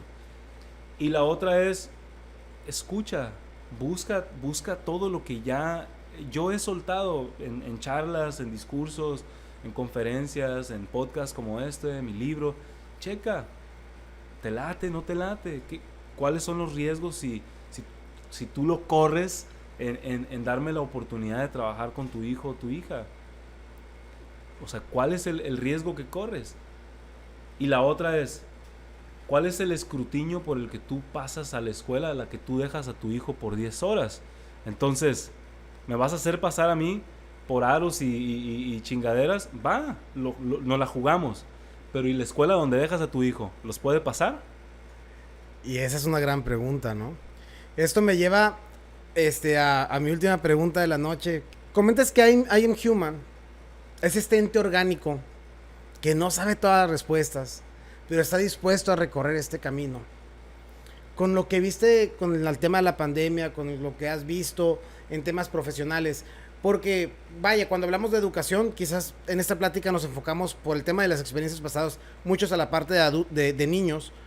Has comentado un par de ocasiones que también ves tema de educación con adultos. Y al final del día creo yo que estamos pues somos un ente de constante que está en constante lucha por aprender distintas cosas, ¿no? De distintas maneras, diferentes experiencias. ¿Qué consideras tú o qué crees que va a pasar para en los siguientes años con I Am Human? ¿Hacia dónde va I Am Human dentro de este espacio de hoy eres un I Am Human y mañana vas a ser otro? ¿Qué es lo que estás viendo? ¿Qué estás percibiendo tú actualmente en la sociedad? ¿Qué crees que necesite? Que lo estás adaptando dentro de tus procesos internos. Para que pueda suceder todo esto que ya hemos hablado, para donde yo creo que debe de estar apuntando la flecha, para que todo eso pueda suceder, se requiere el diálogo.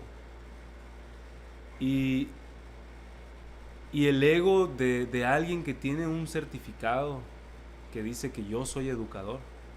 Entonces, como esto es ya inamovible, está en piedra, pues tú no me lo puedes cuestionar. Yo creo que los pasos que se están empezando a dar y con mucha apertura, porque se empieza a ver la necesidad, es el diálogo. El diálogo de sentarme con educadores y podernos tutear y podernos poner en jaque nuestras prácticas, nuestros conceptos. Pero incluso antes de llegar al profesionista que eres, hablar en términos humanos, poder tocar la fibra sensible de una persona, de reconocer que lo estés haciendo muy bien, lo estés haciendo muy mal. Eres un ser humano que está saliendo todos los días pues a chingarle, a echarle pues todo lo que está dentro de tus posibilidades para llevar también un sustento a tu casa. Lo reconozco, como humano lo reconozco, pero eso no exenta tu práctica. Entonces, los pasos que se están dando y cada vez más seguido es el diálogo. Eso yo creo que nos va a permitir convertir la educación o transformar la educación en lo que verdaderamente merecemos. Efraín Huerta decía que todas las cosas se parecen a sus sueños. Y si esto es real, si tomamos esto como real, si yo veo una lámpara y digo, pues esto se parece al sueño de alguien, ¿no? Este micrófono se parece al sueño de alguien, o de algunas personas, o de grupos de personas, o de un corporativo. Yo también, creyendo esto, veo la educación y digo, esto también es el sueño de alguien, pero no es de nosotros. De ningún educador que está aquí ahorita echándole fregazos, ninguno de nosotros soñó que esto debió haber sido la educación. El diálogo nos va a permitir sensibilizarnos, bajar la guardia, ponernos en duda, nos va a permitir crecer, pero lo más importante, nos va a permitir tomar las riendas y vamos a empezar a construir ese sueño. Eso es lo que creo que I Am Human puede facilitar. Y si lo logramos en esta experiencia de vida como Gama y Efro, que somos los que estamos encabezando, empujando el proyecto, y puede esto seguir sucediendo sin que se llame I Am Human y sin que esté Efro ni Gama, el pensar eso me da una sensación de expansión, y no hay cosa más bonita en la evolución que continuar estirándonos, ¿no? Un poco más allá de nosotros mismos. Hace unos momentos estabas comentando de cómo te querías llevar a Efro a Ciudad de México. Te interrumpí para retomar el tema antes de brincarnos a todo ese espacio, te interrumpí para llevarnos de vuelta al tema de los premios. Quisiera nada más que dejaras como una especie de ¿qué podrá ser? Una especie de currículum, una especie de reseña de Efro, tu hermano, porque lo voy a tener aquí sentado igual que a ti, yo creo. me interesa platicar con Efro. Hace rato hay que especificar, creo yo, cuando dijiste, Efro se mueve muy bien. Híjole, pues nada más hay que especificar que baila muy bien, ¿no? Que hace lo suyo muy bien. Háblame un poquito de Efro. Mi hermano es una persona que yo admiro mucho. Te voy a hablar de él en diferentes... desde diferentes ojos, ¿no? Como hermano, es mi hermano menor, es el que sigue de mí. Pero él y yo siempre pues, fuimos muy allegados. O más bien pasamos muchas cosas juntos. Después se crea una especie de distancia por la atención de la madre o del padre o lo que sea, que siempre pasa entre hermanos. Eso nos obliga a tomar una distancia ya física, no solo en la parte emocional, sino física, lo cual nos lleva a vivir cosas diferentes y como a dejar de influenciarnos. Él a construir su propia versión de él y yo la mía, sin que él fuera influencia de mí ni yo para él. Esto en el momento parecía algo malo, pero hoy veo que ha sido es una fortaleza dentro de lo que hacemos hoy, ¿no? Él es alguien a quien yo admiro con profundidad, porque es un cabrón muy tenaz. Él tiene una disciplina más allá del militar, o sea, literal, está lloviendo y tienes que salir, sales. Está granizando, sales. O sea, es un cuate muy perseverante. Al grado de, por ejemplo, fijarse una meta prácticamente imposible de decir, yo voy a ser uno de los bailarines más importantes del mundo de hip hop. Pero nunca fue a clases, güey.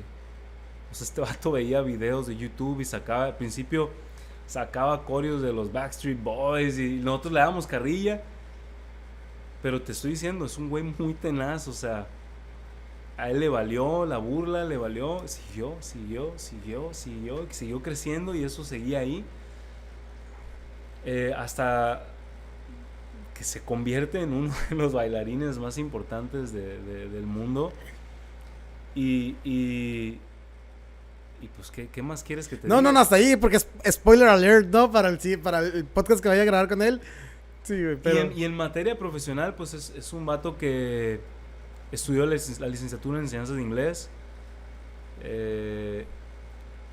A estirones y jalones y a crítica, pero padeció toda esa ¿cómo se puede decir? Ese zafarrancho, pues, ¿no? De pasar por esa certificación y todo eso. Y después empieza a especializarse más en diferentes edades, desde niños de segundo de primaria, de primero de primaria, hasta universidad. Tienen ciertas como certificaciones para entrenar para el TOEFL, para varios exámenes internacionales. Entonces es un vato muy preparado. Pero todo lo que hace él es a través del físico, o sea, del movimiento. Tiene una chingada plasticidad, o sea, pero me refiero a todo lo que aprende, lo aprende físico. Él no va a tener libros en su casa, pero tiene un puño de audiolibros, que le gustan los audiolibros porque puede estar haciendo ejercicio, o puede estarse moviendo, o sea, él no sabe estar quieto, pues. Ya. Entonces hay una conexión con esa parte de la expresión de la vida que a mí me nutre mucho, ¿no? Su compañía. Qué padre.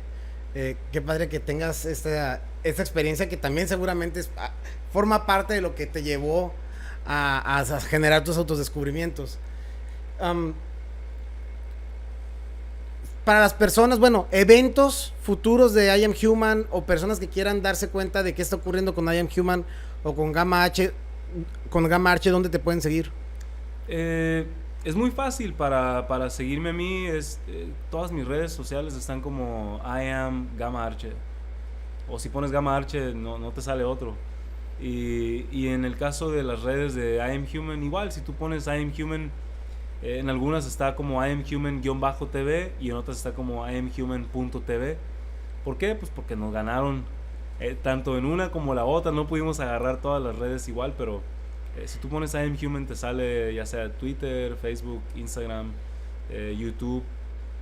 Y para enterarte de cosas, pues siempre estamos publicando. Lo que está siempre como muy fresco y es lo que utilizamos con más fluidez es Instagram. Entonces ahí nos puedes encontrar. Nos quieres mandar un mensaje, pues mándanos un DM. Nosotros estamos contestando, no tenemos bots ni nada de eso. Nos gustan los procesos orgánicos, aunque sean más tardados, pero nos parece que la raíz va más profunda y eso también nos va a permitir crecer. Pues va, muchas gracias, Gama, por el tiempo, por compartir tus experiencias personales. Qué gusto habernos topado en la vida. Es impresionante para mí, o es muy agradable. Es una mezcla de las dos. El poder ver a personas que conocí hace tiempo haciendo algo y de repente ver que hoy tienen otros tipos de proyectos o que han logrado ciertos tipos de méritos que están bien interesantes y son historias que creo que valen la pena compartir. Espero yo que nos volvamos a topar en un podcast, la segunda edición, de quizás con temas alternativos pero referidos a todo esto que estás haciendo. Y pues listo. Te siguen en tus redes sociales entonces como I Am Gama Arche. Ahí me pueden seguir en Instagram como Sixto Mejía, @Sixto Mejía, y estamos en el podcast 62. Y pues listo, ahí nos vemos. Muchas gracias. Muchas gracias, Sixto. Sale. Chao.